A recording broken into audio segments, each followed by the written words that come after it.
موجز لأهم الأنباء. أهلا بكم.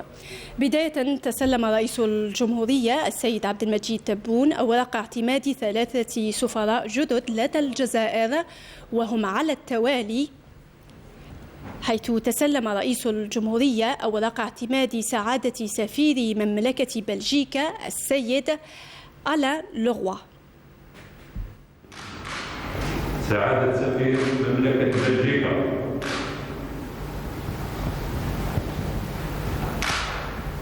Monsieur le Président, j'ai l'insigné pour les lettres de créance.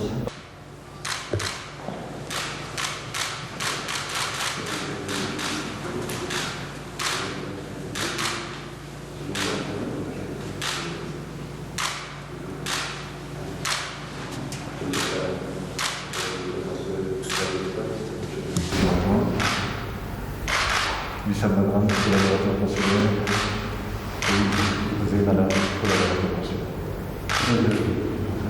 Je suis très honoré d'avoir pu remettre aujourd'hui mes lettres de créance au président de la République, Abdelmajid Tebboune. Et je dois dire que je suis fier également de représenter la Belgique en Algérie pour les quelques années à venir. Les relations entre la Belgique et l'Algérie sont excellentes. Le président me l'a confirmé lui-même et elles s'inscrivent dans la durée. Vous le savez, elles ont commencé avant même l'indépendance.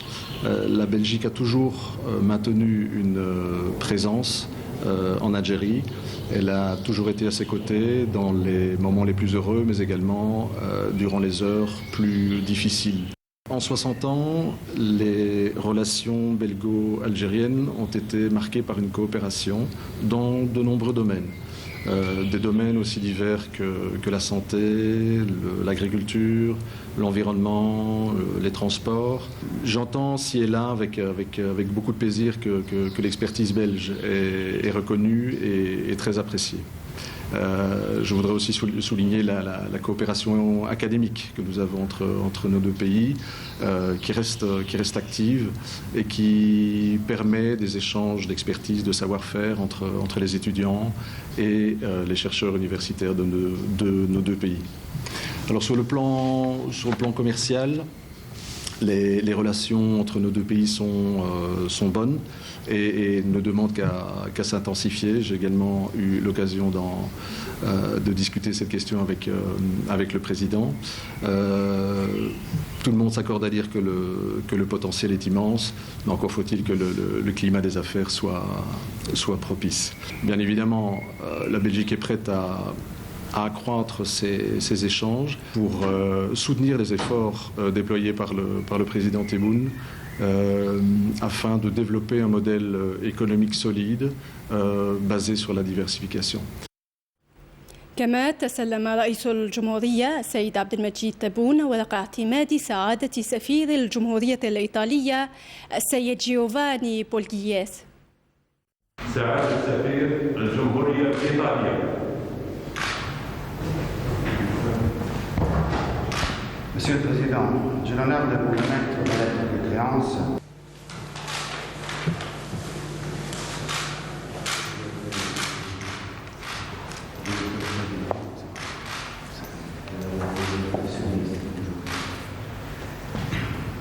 Monsieur Vito Paganelli, vice ambassadeur d'Italie, Monsieur Andrea Bernardi, attaché militaire pour la défense, Madame Chiara Franco, conseiller politique. Je remercie Son Excellence le Président de la République, Abdelmajid Tebboune, pour m'avoir reçu à l'occasion de la présentation de mes lettres de créance. Cette rencontre m'a permis de me féliciter encore une fois de la profonde amitié qui lie les deux peuples, algériens et italiens. Une amitié ancienne qui remonte à l'aube de l'indépendance algérienne et qui n'a jamais faibli, même pendant les années les plus difficiles. L'Algérie a toujours été pour l'Italie un pays généreux et hospitalier. Nos relations ne sont pas seulement de bon voisinage, mais de vraie proximité et fraternité. Nous partageons en effet les mêmes objectifs de paix, sécurité, coopération, développement humain, économique et social. Pour l'Italie, l'Algérie est un partenaire stratégique dans la Méditerranée, avec lequel on peut compter sur un dialogue direct de très haut niveau. Avec le président Tebboune, on a souligné aussi comme nos deux pays font face ensemble aux défis d'une région qui traverse une période délicate, en particulier à cause des crises en Libye et au Sahel. Même la lutte contre la pandémie de coronavirus nous rappelle à la plus grande échelle l'importance de coopérer d'une manière durable, équilibrée et mutuellement avantageuse. De notre part, nous sommes fiers que l'Algérie soit pour l'Italie le premier partenaire économique et commercial dans l'entier continent africain et dans l'area MENA. Et nous avons la volonté de développer davantage la coopération industrielle et dans la formation et dans la recherche pour accompagner la diversification de l'économie. Par exemple, en encourageant des investissements conjoints dans les énergies renouvelables et dans d'autres domaines. Aussi, du point de vue des échanges culturels, l'Italie est présente avec un vaste programme d'initiatives en Algérie. Ces initiatives sont dédiées surtout aux nouvelles générations. Tout à fait, ce sont en effet la culture et la jeunesse, l'énergie de l'Italie et de l'Algérie d'aujourd'hui et de demain.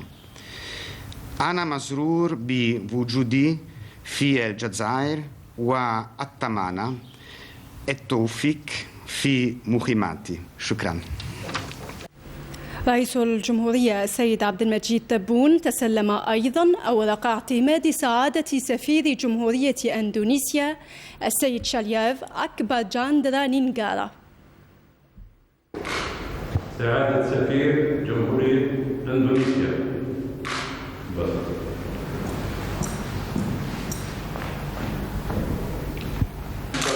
President, I have the honor to present to you my letter of this week.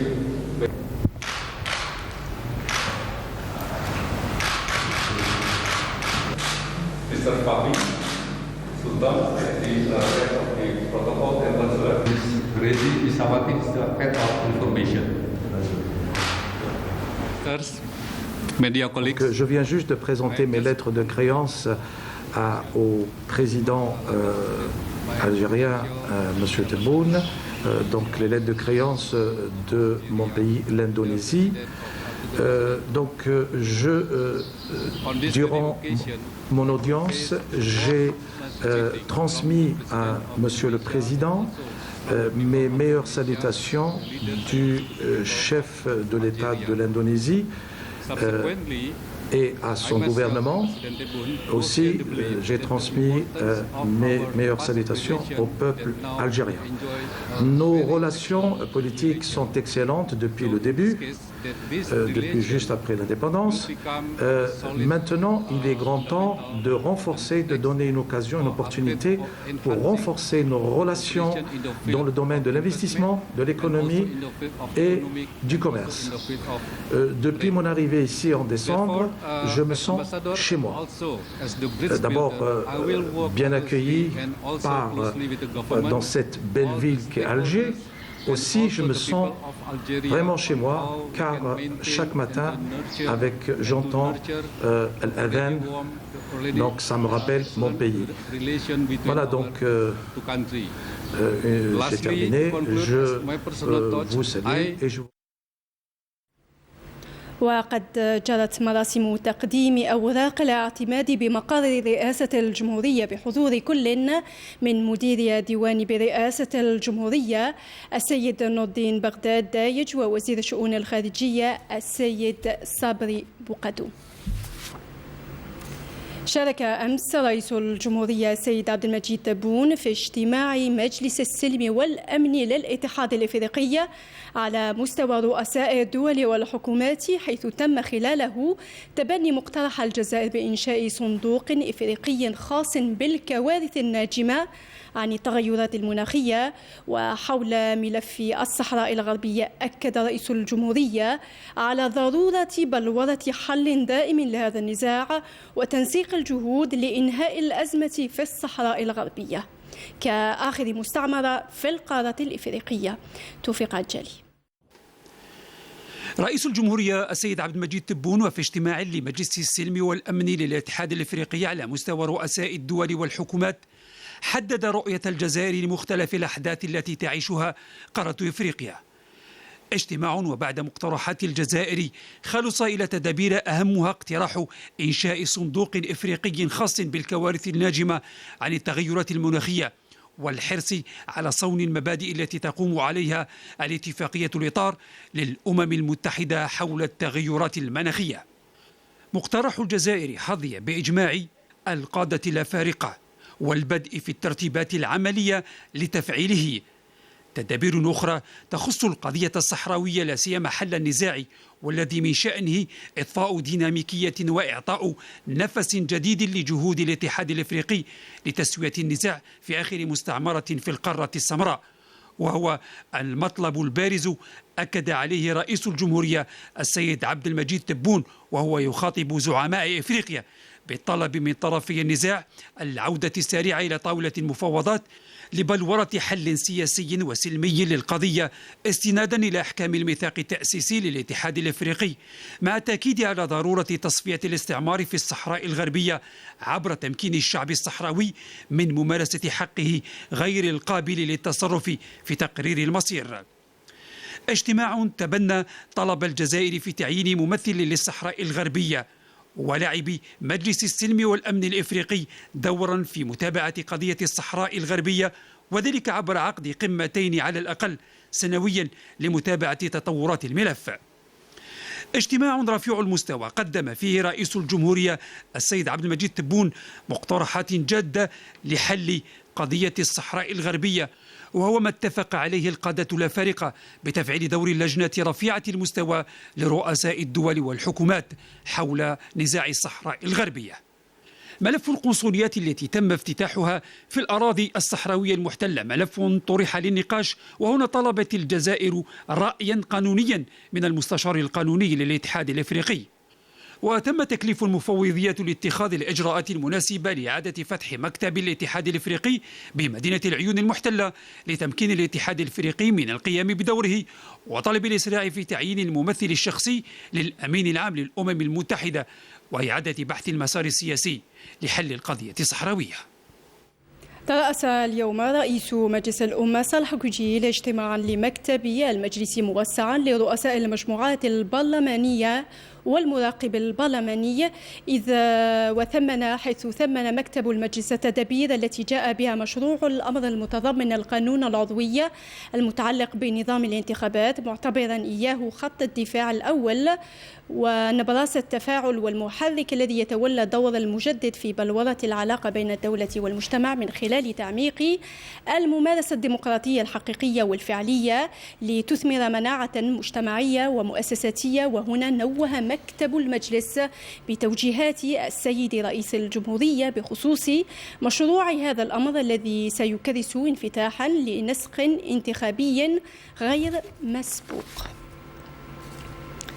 بحث وزير شؤون الخارجية الصبي بوقدوم اليوم في اتصال هاتفي مع نظيره السلوفيني إنزيه لوغار عدة مسائل متعلقة بالتعاون الثنائي وسبل تعزيزه في شتى المجالات، وتم الاتفاق على ضرورة دعم التشاور والتنسيق حول القضايا الإقليمية تحسبا لتولي جمهورية سلوفينيا الرئاسة الدورية لمجلس الاتحاد الأوروبي.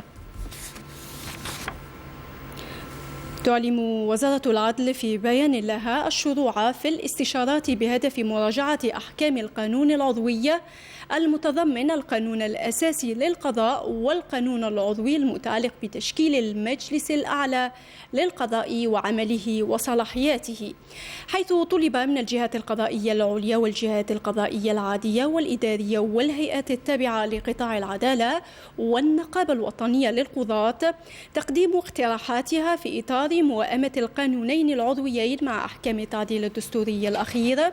كما تم تشكيل لجنة على مستوى الإدارة المركزية لدراسة المقترحات المقدمة لصياغة التعديلات المناسبة.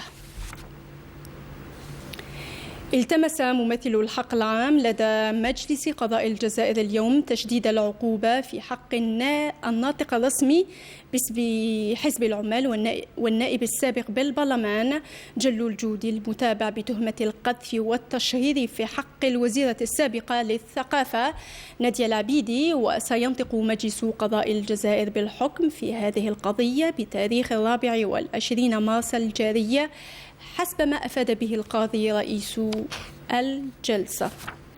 ختام الموجز، في أمان الله.